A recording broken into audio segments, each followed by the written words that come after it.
En este video veremos las propiedades de las potencias. Las potencias son una manera abreviada de escribir una multiplicación formada por varios números iguales. Son muy útiles para simplificar multiplicaciones donde se repite el mismo número. También podemos decir que la potencia es la operación contraria a la raíz. Las potencias están formadas por la base y por el exponente, como se describe a continuación. A elevado a la n significa que la a se va a multiplicar n veces, donde n es el exponente de la potencia y a es la base, el valor que se va a multiplicar. Por ejemplo, 3 elevado a la 5 significa que el 3 se debe multiplicar 5 veces. En este caso la operación se puede resolver y sería lo mismo que 243. Pero en este caso, donde tenemos x elevado a la 4, donde el 4 significa que la x se va a multiplicar 4 veces, no podemos más que dejarlo de esta manera, puesto que la variable x no se pudiera multiplicar porque no sabemos su valor. Cuando se realizan operaciones con potencias, existen propiedades que se pueden aplicar. Una de las propiedades que más se aplica es la propiedad donde tenemos las bases iguales y los exponentes diferentes. Por ejemplo, x a la 3 por x al cuadrado. Cuando sucede que las bases son iguales, los exponentes son diferentes, se mantiene la base y se suman los exponentes. X a la 3 por x al cuadrado, se suman el 3 y el 2, quedando x a la 5. En el caso de que sean valores numéricos, 3 a la 4 por 3 a la 5, se suman el 4 y el 5, quedando 3 a la 9.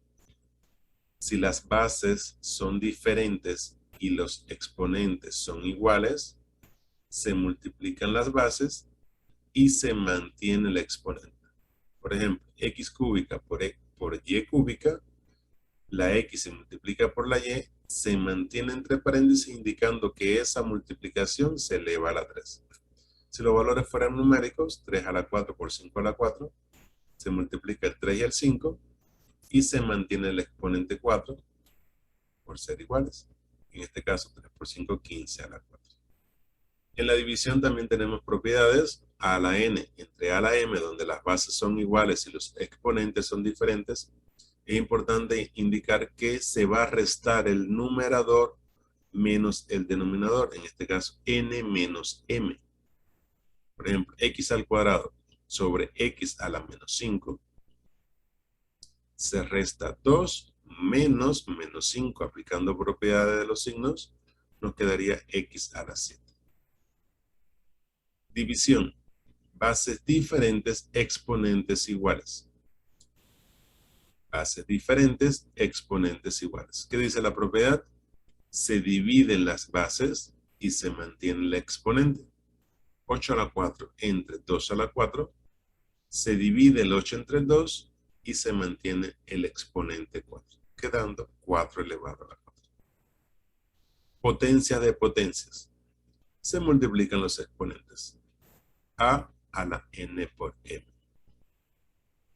Esta siguiente propiedad es muy útil para convertir una potencia en raíz o una raíz en potencia. Como ya bien habíamos dicho, la potencia y la raíz son operaciones contrarias. En este caso, el numerador de la potencia fraccionaria pasa como exponente de la base y el denominador de la potencia fraccionaria quedaría como radical, índice de la raíz. De esta manera podemos convertir potencia fraccionaria en raíz o raíz en potencia fraccionaria. Por ejemplo, 9 elevado a la 3 cuartos es lo mismo que raíz cuarta de 9 a la 3. ¿Qué pasa cuando tengo una potencia negativa? A la potencia negativa dice la propiedad que se convierte en una potencia positiva, pero en el denominador de una fracción, es decir, el recíproco de la potencia. A la menos n es lo mismo que 1 sobre a la n. Por ejemplo, 5 a la menos 1 es 1 sobre 5 a la 1. Potencia 0 siempre va a ser igual a 1 siempre y cuando la base sea distinto de 0. Es decir, que cualquier número elevado a la 0 siempre va a ser 1. Un número, una variable, cualquier expresión elevada a la 0 es 1. Siempre que esa variable, el número de expresión, sea diferente de 0. Esta es una propiedad que se lo dejo de investigación individual. ¿Cuánto es 0 al hacer? ¿Y por qué ese resultado? Es muy importante destacar que en estas propiedades, en estas primeras, no hay ninguna propiedad donde las bases sean diferentes y los exponentes también.